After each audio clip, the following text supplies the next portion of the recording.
तक मैं हूँ तब तक ये बैच चलेगा। पूरा सिलेबस A to Z खत्म कराऊंगा फ्री ऑफ कॉस्ट। ये मेरे वर्ड है, ये जुबान है मेरी आप लोगों से।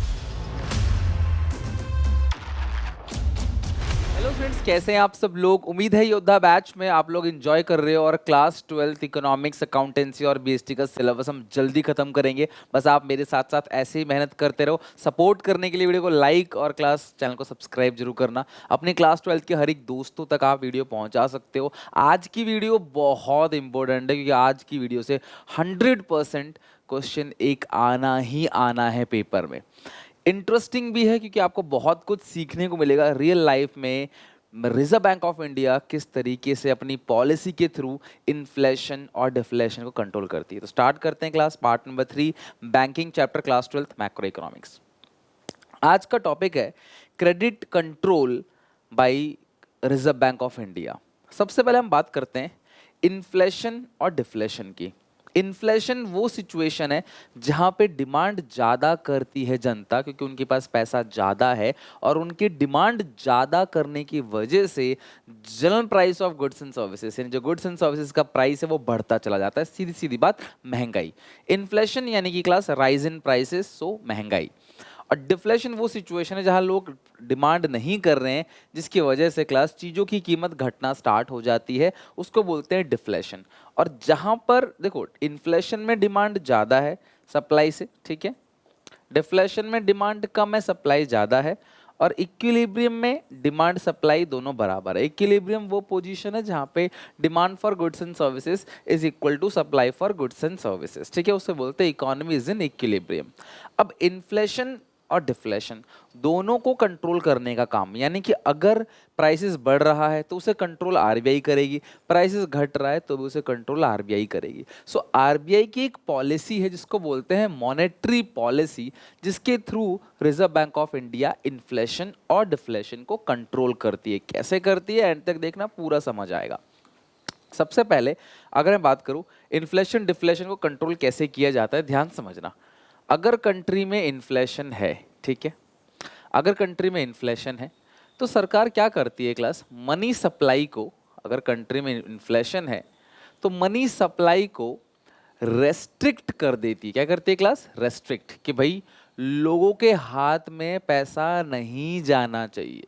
अगर कंट्री में इन्फ्लेशन है यानी लोग ज़्यादा डिमांड कर रहे हैं और सरकार लोगों को पैसा दे देगी, वो लोग और डिमांड करेंगे और महंगाई बढ़ेगी, वो भले अफोर्ड कर पाए, जो गरीब लोग हैं वो अफोर्ड नहीं कर पाएंगे, ठीक है। तो इन्फ्लेशन में मनी सप्लाई को रेस्ट्रिक्ट किया जाता है। जबकि अगर कंट्री में डिफ्लेशन है, मंदी है, तो मनी सप्लाई को लिबरलाइज कर दिया जाता है। लिबरलाइज मतलब आसानी से ये पैसा जनता तक पहुंचा दिया जाता है। इन्फ्लेशन में सरकार सोचती है कि यार जनता के हाथ में पैसा कम से कम जाए, है ना, लेकिन डिफ्लेशन में सरकार चाहती है कि जनता के हाथ में तो पैसा जाए ही जाए, तभी तो जनता डिमांड करेगी, तभी डिमांड सप्लाई इक्वल में आएगा और इक्विलिब्रियम मेंटेन होगा। तो इस चीज़ के लिए क्लास हम पढ़ेंगे मॉनेटरी पॉलिसी बाय आरबीआई। ध्यान रखना, मॉनेटरी पॉलिसी किसकी पॉलिसी है, आरबीआई के लिए। तो सरकार जो है, गवर्नमेंट जो है, वो भी इन्फ्लेशन डिफ्लेशन को कंट्रोल करती है, पर गवर्नमेंट की जो पॉलिसी होती है उसको बोलते हैं फिस्कल पॉलिसी, जो बाद में पढ़ेंगे। फिलहाल मॉनेटरी पॉलिसी पढ़ते हैं। मॉनेटरी पॉलिसी आरबीआई की वो पॉलिसी है जिससे इन्फ्लेशन और डिफ्लेशन को कंट्रोल किया जाता है, ठीक है। इन्फ्लेशन में मनी सप्लाई को रेस्ट्रिक्ट किया जाता है, डिफ्लेशन में मनी सप्लाई को इकोनॉमी में छोड़ा जाता है, इंजेक्ट किया जाता है, पैसे को इकोनॉमी में लिबरलाइज किया जाता है, ठीक है। अब मॉनेटरी पॉलिसी में दो मेजर्स हैं क्लास। सबसे पहला है क्लास क्वांटिटेटिव मेजर, दूसरा है qualitative measure. As per your syllabus हमें क्वांटिटेटिव मेजर्स में 4 इंस्ट्रूमेंट के बारे में पढ़ना है। ये वो 4 इंस्ट्रूमेंट्स हैं जिनसे reserve bank of India inflation और डिफ्लेशन को कंट्रोल करता है। और क्वालिटेटिव में सिर्फ आपको एक ही इंस्ट्रूमेंट पढ़ना है, दैट इज मार्जिनल रिक्वायरमेंट, और इस इंस्ट्रूमेंट के थ्रू भी आरबीआई इन्फ्लेशन डिफ्लेशन को कंट्रोल करता है। कुल मिला के हमें 5 इंस्ट्रूमेंट्स पढ़ने हैं, 4 क्वांटिटेटिव और क्लास क्वालिटी को जनरल मेजर्स भी कहा जाता है। क्वांटिटेटिव का मतलब इसमें बहुत बड़े अमाउंट में इन्फ्लेशन डिफ्लेशन कंट्रोल किया जा सकता है। क्वालिटेटिव सिर्फ दिखाने के लिए, जनरली क्लास रियल लाइफ में इसका बहुत कम यूज़ होता है, ठीक है। तो हम एक एक करके सारे के सारे इंस्ट्रूमेंट्स पढ़ेंगे। सबसे पहले बैंक रेट और रेपो रेट से शुरू करते हैं, ठीक है। देखो, सबसे पहला बैंक रेट रेपो रेट, ये है पब्लिक, ये है आम जनता, ठीक है, पब्लिक। और ये है कमर्शियल बैंक, ये कमर्शियल बैंक है,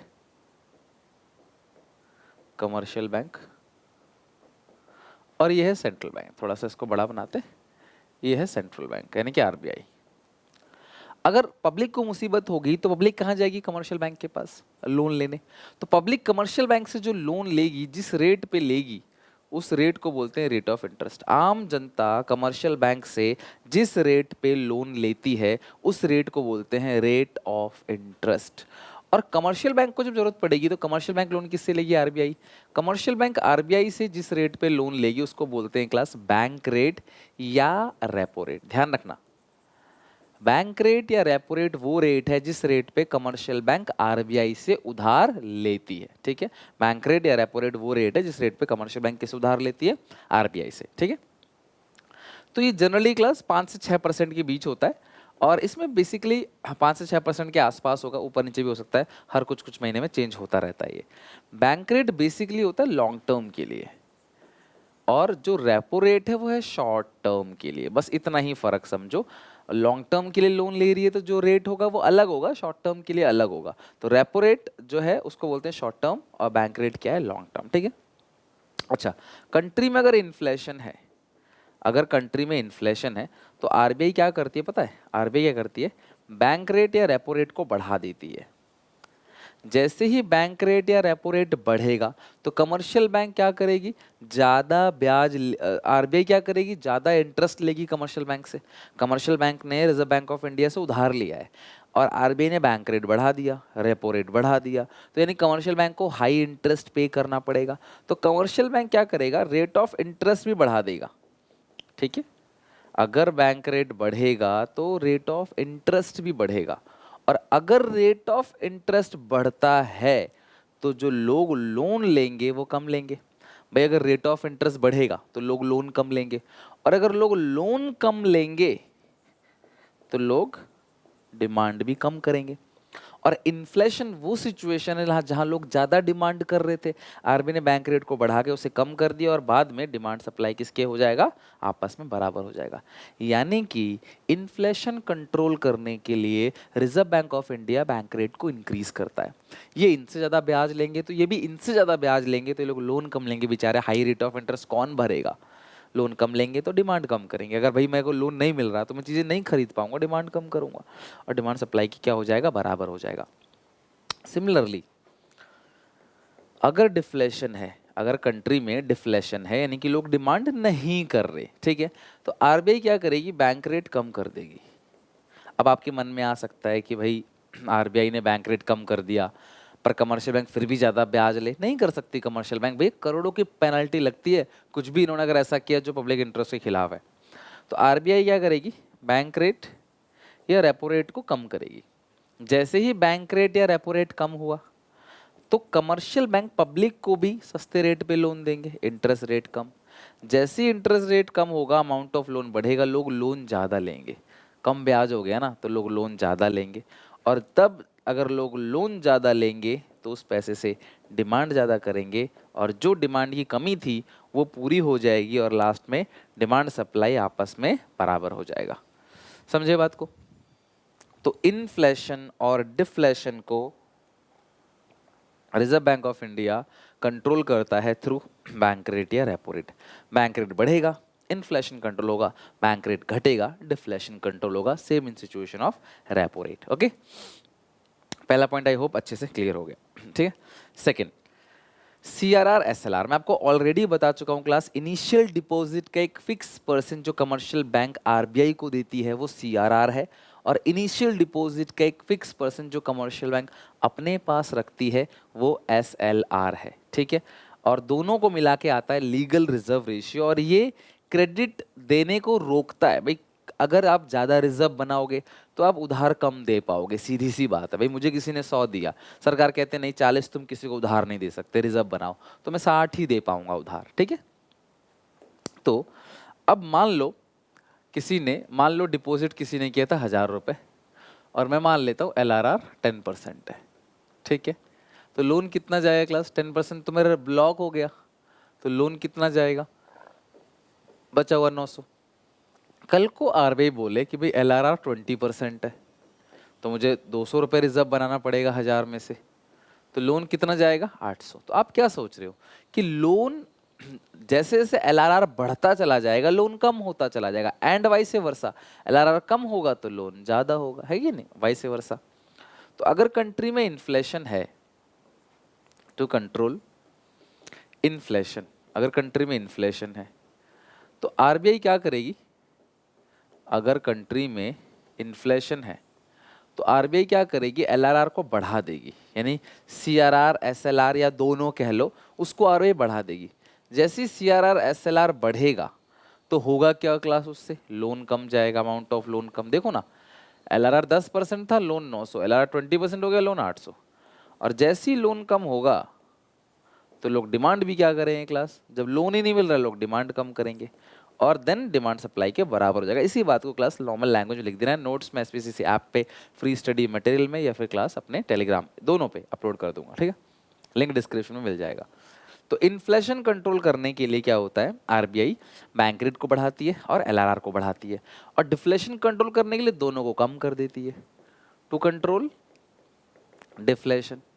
अगर इकोनॉमी में डिफ्लेशन है तो लीगल रिजर्व रेशियो को कम कर दिया जाता है। जैसे ही एलआरआर कम होता है ना, उल्टा, पहले 200 था अब 100, तो लोन ज्यादा जाएगा, लोग लोन ज्यादा लेंगे तो डिमांड भी ज्यादा करेंगे, और डिमांड सप्लाई क्या हो जाएगा, आपस में बराबर हो जाएगा। तो इस तरीके से इन्फ्लेशन और डिफ्लेशन को कंट्रोल करता है क्लास आरबीआई एलआरआर से। तो आप समझे क्या, बैंक रेट रेपो बढ़ेगा तो इन्फ्लेशन कंट्रोल होगा, घटेगा तो डिफ्लेशन कंट्रोल होगा, सीआरआर एसएलआर बढ़ेगा तो इन्फ्लेशन कंट्रोल होगा, घटेगा तो डिफ्लेशन कंट्रोल होगा, राइट। ये हो गया। तीसरा, ओपन मार्केट ऑपरेशन। अच्छा, ओपन मार्केट ऑपरेशन का मतलब क्या होता है, ओपन मार्केट ऑपरेशन का मतलब है, मार्केट ऑपरेशन मतलब सेल एंड परचेज। किस चीज का sale and purchase, government securities, किसके द्वारा, by RBI. Open market operation का मतलब है sale and purchase of government securities by RBI.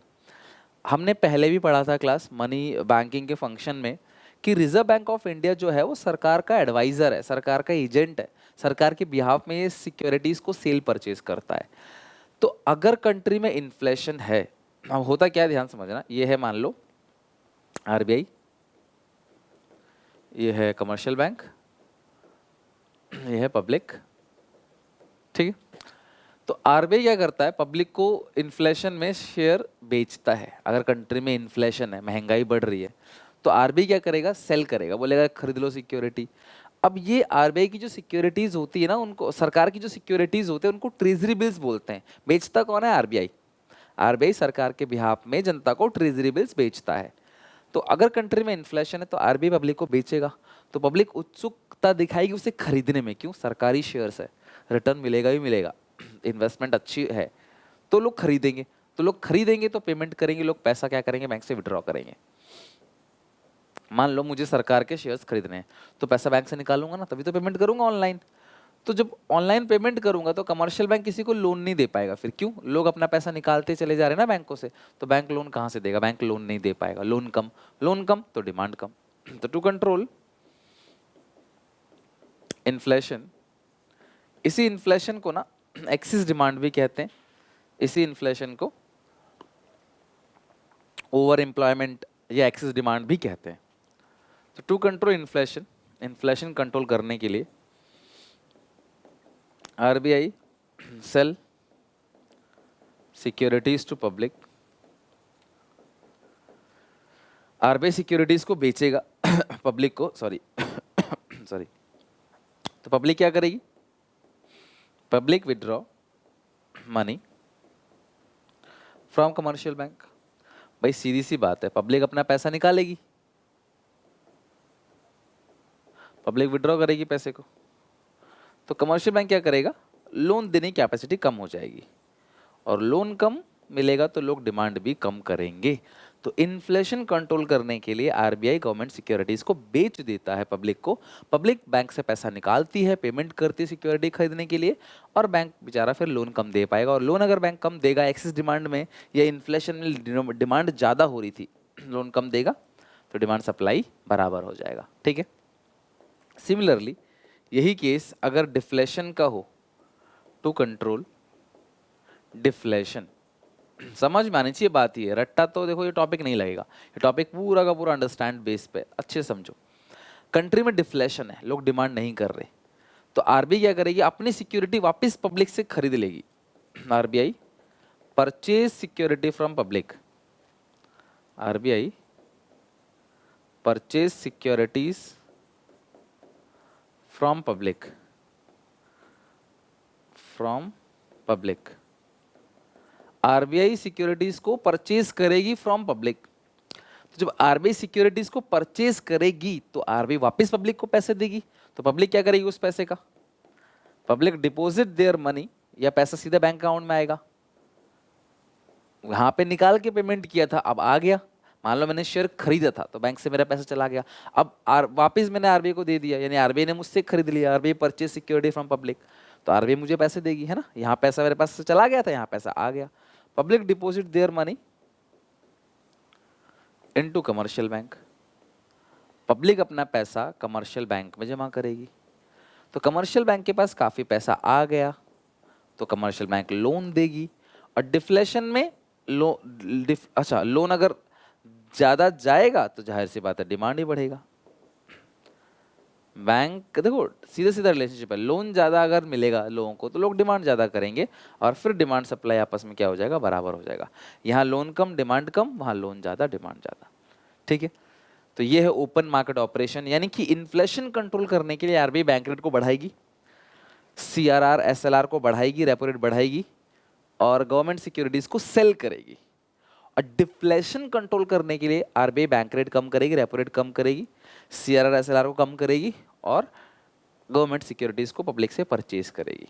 ये आपने क्लास ध्यान रखना है। ठीक है, next is reverse repo rate. अच्छा, मैंने आपसे कहा था रेपो रेट मतलब कमर्शियल बैंक आरबीआई से लोन ले रहा है, रिवर्स रेपो रेट में कमर्शियल बैंक के पास सरप्लस पैसा आ गया और वो पार्क कर रहा है अपने सरप्लस पैसे को आरबीआई को। मतलब कुल मिला के जब कभी अच्छा खासा पैसा इकट्ठा हो गया तो वेस्ट क्यों करना, उसे आरबीआई को उधार दे दो शॉर्ट टर्म के लिए, और आरबीआई हमें कुछ ब्याज दे देगा। तो उस सिचुएशन में टू कंट्रोल इन्फ्लेशन, अगर कंट्री में इन्फ्लेशन है तो क्या करता है आरबीआई, इंक्रीज करता है reverse repo rate. Reverse repo rate, देखो अगर रिवर्स रेपो रेट बढ़ेगा तो कमर्शियल बैंक को ज्यादा इंटरेस्ट मिलेगा। कमर्शियल बैंक को लगेगा यार अगर हम अपनी सेविंग्स या सरप्लस पैसे आरबीआई को दे रहे हैं तो हमें अच्छा खासा ब्याज मिल रहा है, तो जनता को लोन देने में इंटरेस्ट नहीं दिखाएंगे, वो जनता को लोन कम देंगे। और अगर वो जनता को लोन कम देंगे तो जनता डिमांड कम करेगी, और एक्सिस डिमांड में तो ऑलरेडी डिमांड ज़्यादा था, आरबीआई के इस डिसीजन से डिमांड क्या हो गया, कम हो गया, एंड अब डिमांड सप्लाई क्या हो गया, आपस में बराबर हो गया। राइट, उसी तरीके से to control deflation, to control deflation, deflation control करने के लिए क्या करता है RBI, decrease reverse repo rate. RBI reverse repo rate को डिक्रीज कर देता है, यानी आरबीआई कहता है हम तुम्हें ज्यादा ब्याज नहीं देंगे, तुम हमें जो दे रहे हो पैसा, तो क्या करेगी कमर्शियल बैंक, क्या करेगी ये पैसा आम जनता को देगी, आम जनता को लोन देगी। भाई मान लो मैं कमर्शियल बैंक हूँ, मेरे पास सरप्लस पैसा आ गया, आरबीआई मुझे कुछ खास ब्याज दे नहीं रहा, इंटरेस्ट दे नहीं रहा, तो इस पैसे को मैं किसको दूंगा, आम जनता को। तो जनता को जब लोन मिलेगा तो लोग डिमांड करेंगे, है ना, और डिमांड अगर होगा तो डिमांड सप्लाई क्या हो जाएगा, फिर आपस में इक्वल हो जाएगा, बराबर हो जाएगा। राइट, तो इन्फ्लेशन और डिफ्लेशन को इस तरीके से open market operation reverse repo rate से कंट्रोल किया जाता है। मैं रिपीट कर रहा हूं, सीआरआर एसएलआर बढ़ेगा, ओपन मार्केट ऑपरेशन में सेल होगा, रेपो रेट बढ़ेगा, रिवर्स रेपो रेट बढ़ेगा तो इन्फ्लेशन कंट्रोल होगा, इसके रिवर्स में सारा का सारा डिफ्लेशन कंट्रोल होगा। राइट, नेक्स्ट है क्वालिटेटिव मेजर, इसके अंदर एक ही पॉइंट है class, marginal requirement. Right, points और भी हैं बट आपको जो पढ़ना है वो है मार्जिनल रिक्वायरमेंट। अच्छा, मान लो मेरे पास 10 लाख की प्रॉपर्टी है, एसेट्स है, ठीक है, मैं बैंक से लोन लेने गया तो बैंक ने बोला भाई तुम्हें सिर्फ 7 लाख का ही लोन मिल पाएगा तुम्हारे 10 लाख के घर पे। 3 लाख रुपए की एक्स्ट्रा प्रॉपर्टी जो बैंक ने रख ली ना, उसी को क्या बोलते हैं, मार्जिनल रिक्वायरमेंट। ये क्यों रखती है बैंक? मेरा घर 10 लाख का गिरवी है, मुझे 7 लाख का लोन मिला है, कल को मैं लोन पे अगर नहीं करूंगा तो मुझे लगेगा कि ये 7 लाख के लोन के चक्कर में बैंक मेरा 10 लाख का प्रॉपर्टी नीलाम कर देगी और अपने पैसे वसूल लेगी, तो मुझे डर रहेगा, तो मैं लोन की पेमेंट करूंगा ही करूंगा। अगर मेरे 10 लाख के घर पे बैंक मुझे 10 लाख का लोन दे देगा तो मैं डरूंगा ही नहीं ना, वो बोलूंगा चल 10 लाख का लोन नहीं दूंगा, तुम मेरी प्रॉपर्टी रख लो, बराबर है दोनों की वैल्यू, मुझे क्या नुकसान है। तो इसीलिए बैंक हमेशा मार्जिन बढ़ाती है। तो अगर ये मार्जिन बैंक 4 कर देगी तो लोन सिर्फ 6 का ही जाएगा। अगर ये मार्जिन 5 कर देगी बैंक तो लोन 5 का, मार्जिन 6 कर देगी तो लोन 4 का। तो आप क्या सीखे कि बैंक जितना ज़्यादा मार्जिन अपने पास रखेगी, जितना एक्स्ट्रा पैसा अपने पास रखेगी, हमें लोन उतना ही कम मिलेगा।